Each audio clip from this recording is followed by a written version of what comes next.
Hi hello welcome to our channel. இன்றைக்கி ஒரு சிம்பிளான சிக்கன் சுக்கா எப்படி செய்கிறதுன்னு பார்க்கலாம் வாங்க. இன்றைக்கி வெங்காயம் 2 எடுத்து கட் பண்ணி வச்சுருக்கேன், தக்காளி 2 எடுத்து கட் பண்ணி வச்சுருக்கேன், அடுத்து ஒரு 4-5 பச்சை மிளகாய் முழுசாக சேர்த்துருக்கேன், இதில் சுத்தமாக காரம் இருக்காது. நெக்ஸ்ட்டு வந்து கொஞ்சமாக கருவேப்பிலை, அப்புறம் இஞ்சி பூண்டு கொஞ்சமாக மிக்ஸி ஜாரில் போட்டு ஒரு ஸ்பூன் சோம்பு சேர்த்து நல்லா கொரப்பாக அரைச்சி எடுத்துக்கோங்க. நெக்ஸ்ட்டு வந்து ஒரு வானல் எடுத்து வச்சுக்கோங்க. அந்த வானலில் கொஞ்சமாக எண்ணெய் சேர்த்துக்கோங்க. எண்ணெய் சேர்த்துட்டு நல்லா எண்ணெய் காஞ்ச உடனே 2 கிராம்பு, 2 பட்டை, ஒரு பிரியாணி இலை, ஒரு ஸ்பூன் சோம்பு, இது எல்லாத்தையும் சேர்த்துக்கோங்க. நல்லா பொரியிற வரைக்கும் கொஞ்சம் வெயிட் பண்ணுங்கள்.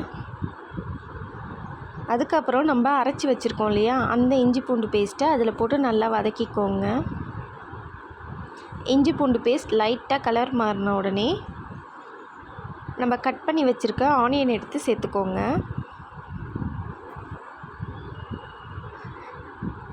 கொஞ்சமாக கையில் உப்பு எடுத்து சேர்த்துக்கோங்க. வெங்காயம் கொஞ்சம் டக்குன்னு வதங்கிடும். அது கூடவே கொஞ்சம் கருவேப்பிலை சேர்த்துக்கோங்க. அதுக்கப்புறம் கட் பண்ணி வச்ச தக்காளி சேர்த்து எல்லாத்தையும் நல்லா போட்டு ஃப்ரை பண்ணி எடுத்துக்கோங்க.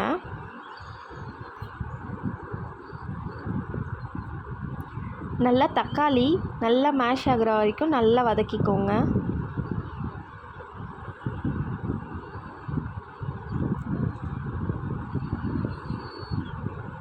வெங்காயம் தக்காளி எல்லாமே வதங்கிட்ட அப்புறம் நம்ம கழுவி வச்சுருக்கோம் இல்லையா சிக்கன், மஞ்சத்தூள் உப்பு போட்டு நல்லா வாஷ் பண்ணி வச்சுருக்க சிக்கனை எடுத்து அது கூட சேர்த்து நல்லா பெரட்டி விட்டுருங்க.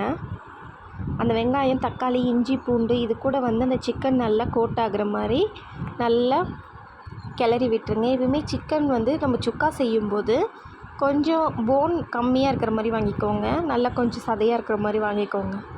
நல்லா பெரட்டி விட்டுருங்க. அதுக்கப்புறம் நம்ம மிக்ஸி ஜாரில் இஞ்சி பூண்டு அரைச்சோம் இல்லையா, அதை லைட்டாக கொஞ்சமாக கழுவி லைட்டாக ஊற்றிக்கிறேன். இதை ஒரு 10 நிமிஷம் மூடி வச்சுக்கலாம்.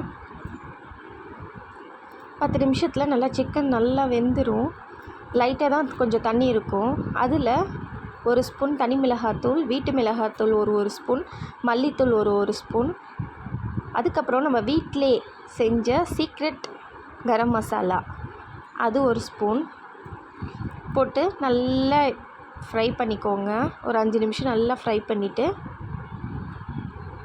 அதுக்கப்புறம் அந்த தண்ணியெல்லாம் வற்றினக்கப்புறம் பெப்பர் தூவி கொத்தமல்லி இலை தூவி நம்ம சர்வ் பண்ண வேண்டியது தான். நம்ம சிக்கன் சுக்கா ரெடி. இதை வந்து ட்ரை பண்ணி பாருங்கள், சூப்பராக இருக்கும்.